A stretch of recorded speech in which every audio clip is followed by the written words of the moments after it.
Assalamualaikum warahmatullahi wabarakatuh. Selamat siang siswa-siswi kelas 9A dan 9B. Gimana kabarnya?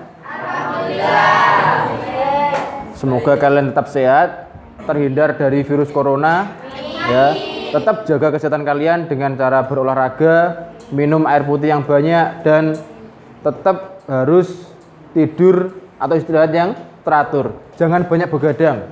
Makan yang teratur, istirahat yang teratur agar imunitas tubuh kita ya menjadi kuat. Agar semua penyakit apalagi virus corona tidak mampu untuk menembus imun tubuh kita. Amin Allahumma amin. Sebelum masuk ke materi, mari kita berdoa, mari kita bersama-sama baca basmalah. Bismillahirrahmanirrahim. Tolong dibuka modulnya halaman 51. Sekarang yang akan kita bahas adalah nomor 4. Ya. Untuk menghadapi globalisasi dalam bidang ekonomi, hal-hal yang dapat dilakukan masyarakat antara lain sebagai berikut. Untuk menghadapi globalisasi. Kemarin sudah kita bahas menghadapi globalisasi dalam bidang budaya. Cara-caranya bagaimana? Menghadapi globalisasi di bidang komunikasi. Sekarang yang akan kita bahas adalah menghadapi globalisasi dalam bidang ekonomi. Tolong didengarkan. A. Meningkatkan kualitas sumber daya manusia antara lain melalui pendidikan dan pelatihan. Salah satu cara untuk menghadapi globalisasi di bidang ekonomi, yang pertama adalah memperbaiki sumber daya manusia. Memperbaiki diri kita. Memperbaiki diri kita. Melalui apa? Melalui pelatihan dan pendidikan. Kita harus memperbaiki sumber daya kita. Ya, kita harus memperbaiki sumber daya kita. Tidak hanya melalui pendidikan dan pelatihan saja, tapi melalui niat kita untuk menjadi ke arah yang lebih baik. Ya, kita harus menata niat kita untuk menjadi yang lebih baik. Itu yang paling penting. Setelah niat kita tata, barulah kita mengarah ke arah pendidikan yang lebih baik. Dengan cara apa? Kalian sekolah dan mondok. Tapi yang pertama harus apa? Menata niat. Saya bercita-cita jadi ini. Niatkan dalam diri kalian, cita-cita saya harus tercapai. Bagaimana cara saya harus mencapai cita-cita saya? Oh, berarti saya harus sekolah yang sungguh-sungguh. Saya harus mengikuti pelatihan-pelatihan untuk menunjang cita-cita saya. Seperti itu. Saya harus mencari pengalaman yang menunjang untuk cita-cita saya. Seperti itu. Itu cara yang pertama.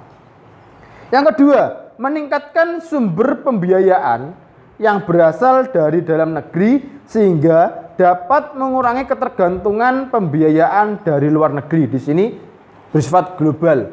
Harus meningkatkan sumber daya pembiayaan yang berasal dari dalam negeri. Harus mengoptimalkan sumber-sumber daya yang ada di dalam negeri sendiri. Jangan ketergantungan dengan negara lain. Maksudnya seperti ini. Kita harus mengembangkan potensi-potensi yang ada di dalam negara kita sendiri. Di negara kita sendiri, dan kita jangan tergantung dengan modal dari luar negeri. Misal contoh, Anas memiliki lahan yang luas. Lahan yang luas Anas, awalnya dibiarkan Anas tidak dirawat apapun, dibiarkan saja. Istilah orang Jawa dibeno-bero, tidak dirawat, tidak diapa-apakan. Jangan dibuat seperti itu. Tapi kenapa kok anak seperti itu? Karena anak tidak punya modal. Lah, jadi seperti anak jangan mencari atau menunggu investasi dari orang luar. Tapi Anas harus memiliki niat. Saya harus meningkatkan taraf ekonomi hidup saya. Apa yang harus saya lakukan? Saya punya lahan yang luas. Saya harus menggarap dan memaksimalkan lahan saya agar lahan saya dapat menghasilkan pundi-pundi uang untuk saya. Bagaimana caranya? Lahan itu harus digarap oleh anak sendiri. Jangan menunggu modal dari luar.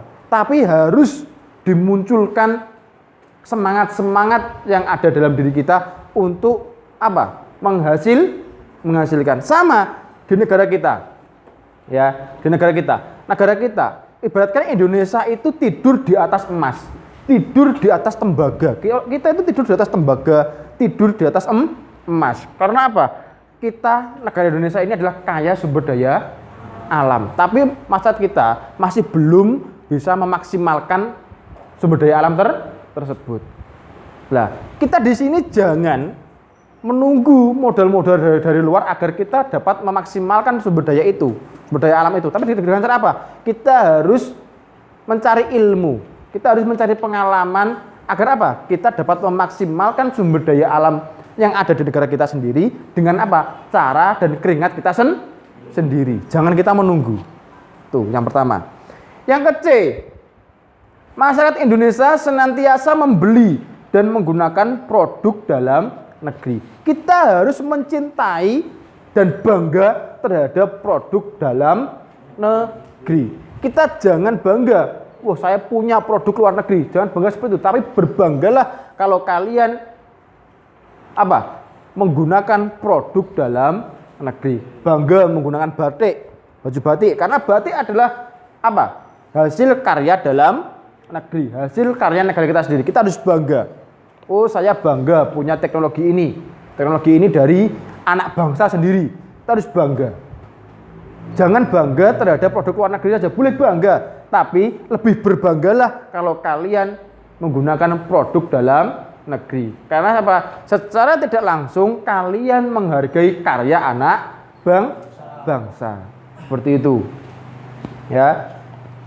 Yang ke D atau yang terakhir, upaya untuk menghadapi globalisasi dalam bidang ekonomi yang terakhir adalah menghasilkan produk-produk yang baik dan memiliki daya saing yang tinggi. Kita harus menghasilkan produk-produk yang mampu bersaing di luar negeri. Misal di negara luar negeri sana mampu menghasilkan produk A untuk hal ini, kita harus sama, kita harus bersaing.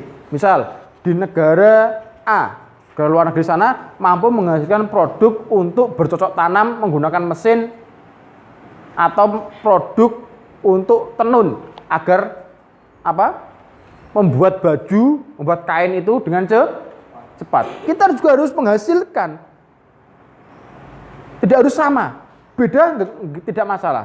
Misal dia sanggup, negara A sanggup menghasilkan mesin tenun dengan elektrik, tinggal sudah menenun sendiri. Kita tidak harus sama boleh, tapi tidak harus sama, tidak harus menghasilkan produk yang sama. Misal di negara A tersebut menghasilkan itu, kita menghasilkan apa? Oh, bisa jadi menghasilkan mesin pemotong baju secara elektrik. Bisa. Mesin pemotong kain secara elektrik atau mesin batik atau mesin sablon secara elektrik. Bisa jadi seperti itu. Atau negara A menghasilkan mobil berbahan bakar air, misal contoh seperti itu. Kita juga harus bisa menghasilkan mobil bahan bakar tenaga surya. Seperti itu. Itu adalah produk-produk yang mampu bersaing di luar negeri. Nah, kalau bisa kita harus seperti itu. Semoga aja di antara kalian ini ada yang bisa menghasilkan produk-produk yang mampu bersaing di luar negeri. Agar apa? Dapat membanggakan bangsa kita. Ya, agar dapat membanggakan bangsa kita, khususnya lembaga kita. Amin Allahumma amin. Cukup itu dari Pak Dain. Kurang lebihnya Pak Dain minta maaf. Wa wal muwaffiq ila aqwamit thoriq. Wassalamualaikum warahmatullahi wabarakatuh.